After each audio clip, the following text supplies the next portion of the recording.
ఈశ్వరి, ఈశ్వరి, ఏంటి? ఈరోజు చెల్లి బావ వాళ్ళు వస్తున్నారు ఊరు నుంచి. చాలా రోజుల తర్వాత వస్తున్నారు. వాళ్ళని మంచిగా చూసుకోవాలి. వాళ్ళకి కావాల్సినన్ని చేసి పెట్టాలి.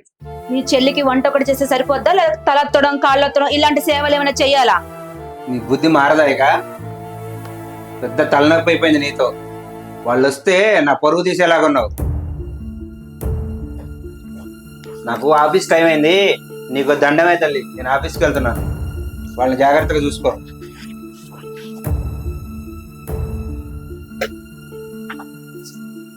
వదిన ఎలా ఉన్నావు? వచ్చావా తల్లి? అక్కడే ఉండు, హారతపళ్ళం తీసుకొని వస్తాను. ఏంటక్క అలా మాట్లాడతారు? మీరు ఎంత అవమానిస్తున్నా గానీ మా పద్దు మీ గురించి వాళ్ళ ఫ్రెండ్స్ గానీ చుట్టుపక్కల వాళ్ళకి చాలా గొప్పగా చెప్పుకుంటుంది. మీరు ఇలా మాట్లాడడం కరెక్ట్ కాదు. ఇలా నంగనాచి నాటకాలాడే వీళ్ళన్నకి వీళ్ళమ్మకి నేనేమో దెయ్యంలా కనిపిస్తున్నా. ఏంటో వదిన, ఇంటికి వచ్చిన ప్రతిసారి ఇలా నన్ను ఏడిపించి పంపిస్తున్నావు. నన్ను ఏడిపిస్తే నీకేమొస్తుంది? అల్లుడు గారు ఎంత చెప్పయింది వచ్చి? ఇప్పుడే అత్తయ్య.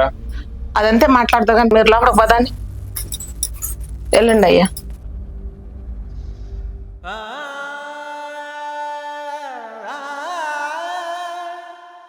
ఓ, కూతుర్ని అల్లుణ్ణి లోపల పంపించావేంటి? దాచిందంతా దోచి పెడతానక? వెళ్ళు నువ్వు కూడా లోపలికి. ఎందుకు దాని మీద అట్టేడుతావు? బీరువా తరాలు నీకాడే ఉండే, ఇంటి తలాలు నీకాడే ఉండే, పెత్తనం అంతా నీదేనా? దానికి ఏం పెడుతున్నానని? ఇచ్చావులే బీరువా తాళాలు, పేరుకే ఇచ్చావు. చేసేదంతా వెనక వాళ్ళు చేస్తానే ఉంటున్నావు. అలా అనుకునే వాళ్ళమైతే బీరువా తాళాలు నీకు ఇచ్చి ఇంటి పెత్తనం మీకు ఎందుకు ఇస్తామమ్మా? ఒక్కగానొక్క కొడుకు ఒక్కగానొక్క కోడలని మీకు అన్ని అప్పచెప్తే ఎందుకమ్మా నా బిడ్డతోటి అలా?